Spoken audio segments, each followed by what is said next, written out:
Une très grande révélation vient encore une fois de plus de tomber du côté de l'Afrique de l'Ouest, plus précisément sur le sol sénégalais. Bienvenue encore une fois de plus sur votre chaîne, la communauté villageoise. La seule chaîne panafricaine aujourd'hui qui est basée en Afrique de l'Ouest et qui a décidé de mettre au plus haut niveau que possible la MNB, le Mali, le Niger et le Burkina Faso sur la plus grande autorité panafricaine de tous les temps. Aujourd'hui, nous poursuivons notre aventure du côté du Sénégal parce que ceci reflète en réalité la fierté du continent africain que le nouveau président ou le président nouvellement élu, Bassirou Diomaye Faye, qui est en train de braver aussi de son côté ces échelons. Nous espérons bel et bien que dans les jours à venir, nous mettrons bel et bien le Sénégal dans nos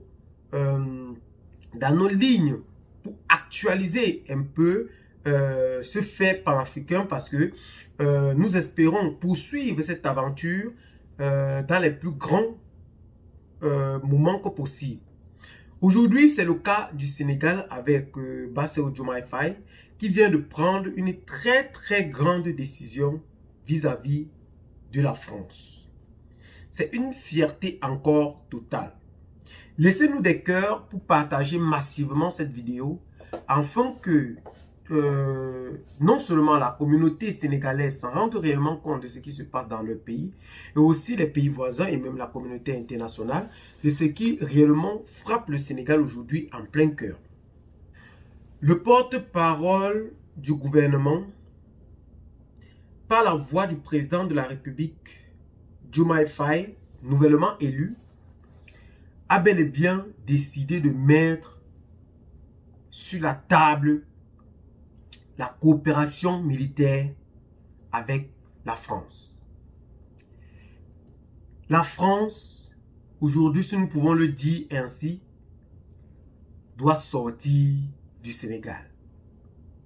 Le Sénégal peut ainsi enregistrer les prochaines étapes de la sortie de la France.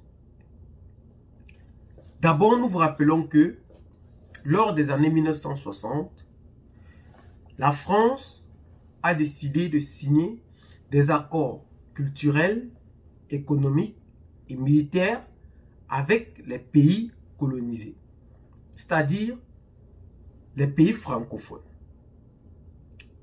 Aujourd'hui, le Sénégal n'en fait pas de reste. Derrière le Mali, le Niger et le Burkina Faso, le Sénégal a bien dénoncé ces accords militaires avec la France.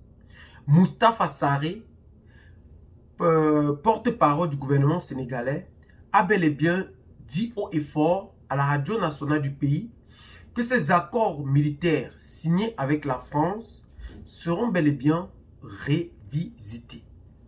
Oui, ces accords seront bel et bien révisités. Pourquoi? Déjà parce que le Sénégal en réalité veut prendre en main sa réelle indépendance. Vous voyez, le Sénégal veut porter le flambeau du développement africain. Le Sénégal a bel et bien dit que leur indépendance n'est pas jusqu'ici totale. Ils aimeraient passer en action pour mettre cette indépendance aux yeux du monde afin que ces derniers se rendent réellement compte. 400 soldats français présents sur le territoire sénégalais ne laissent plus les Sénégalais indifférents. Ils ont plus de 2 camps militaires, puisqu'ils ont le camp colonel Frédéric Gel à Ouakam, et ils ont aussi le camp, je crois, amiral, contre-amiral, situé à Dakar, je pense, quelque chose ainsi. Et aussi, ils ont une base, une escale aérien situé au port de Léopold Sédar Senghor. Ouais. Vous voyez, c'est très très intense. Et plusieurs autres qu'on ne peut en citer aujourd'hui. La France détient les secrets les plus profonds que peut regorger l'armée sénégalaise aujourd'hui. Ça veut dire que quoi? Le Sénégal, sur le plan militaire, ne peut pas brancher la France parce que ce dernier connaît tous les détails, les informations du gouvernement, les entrées et les sorties du pays. Parce qu'ils détiennent la DIRSI, comme nous pouvons l'appeler ainsi. Oui, ils détiennent la DIRSI, la direction d'infrastructure, des réseaux, d'information. Oui, ces derniers détiennent en réalité ce que nous appelons la DIRSI, la direction d'interarmes, d'infrastructure de réseau du système d'information du Sénégal. C'est très fort là, c'est très fort. Vous ne pouvez pas imaginer l'ampleur de cette DIRSI sur l'avenir du Sénégal. Sur l'avenir du Sénégal. Nous nous demandons en réalité quand est-ce que tout ceci deviendra réalité. Quand? Pour signer de tels accords avec un pays, vous pensez que il faut avoir l'amour de son pays réellement pour signer de tels accords? Ça, c'est détester son pays. Ça, c'est détester même l'avenir de ses propres enfants du pays. C'est tuer le propre système africain. On a revendiqué dans des réseaux sociaux dernièrement, tout en disant le président Diomaye Faye a rompu certains accords avec la France, tout en disant que les entreprises françaises présentes aujourd'hui au Sénégal doivent payer leurs impôts au Sénégal. Certains trouvé ça vraiment fracassant. Ça m'a beaucoup étonné. Ça m'a beaucoup étonné. Combien d'entreprises sénégalaises se trouvent au Sénégal? Et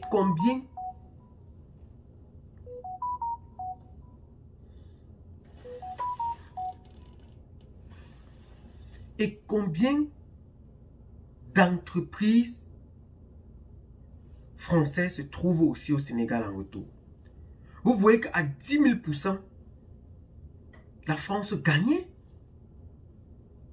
La France gagnait. C'est incroyable.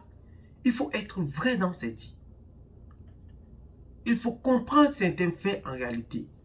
Il faut entrer en profondeur pour comprendre l'avenir d'un peuple. Pour comprendre en réalité ce que veut le peuple africain aujourd'hui. Ils ont besoin de cette indépendance réellement pour s'affirmer. Et quand une personne qui sort peut-être du lot et qui veut défendre son pays, sa nation, on dit que c'est un dictateur. On dit qu'il ne fait pas de la démocratie. Diomaye Faye, aujourd'hui élu à la tête de l'État, est un démocrate. Et il va prouver en réalité que son pays mérite toute la confiance et l'approbation dont le monde en a besoin. Il est là pour que sa population, pour répondre aux aspirations de sa population. Et nous espérons que dans les mois, les semaines et les années à venir, il fera bel et bien, comme a dit le président burkinabé, le nouvel Eldorado du continent africain. Nous l'espérons bel et bien. Ouais.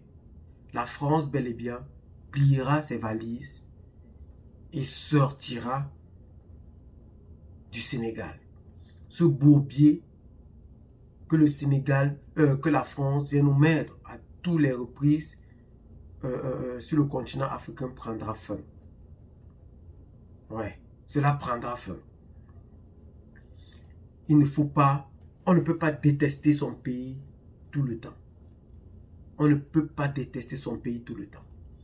Ces gens-là doivent aussi comprendre un seul jour qu'il y a une personne qui sortira sa tête de l'eau et se prononcera en réalité sur ces déboires que ces gens ne cessent de faire pour nous empêcher de progresser. Parce que nous, on appelle ça les anti-progressistes. Les anti-progressistes. Ouais.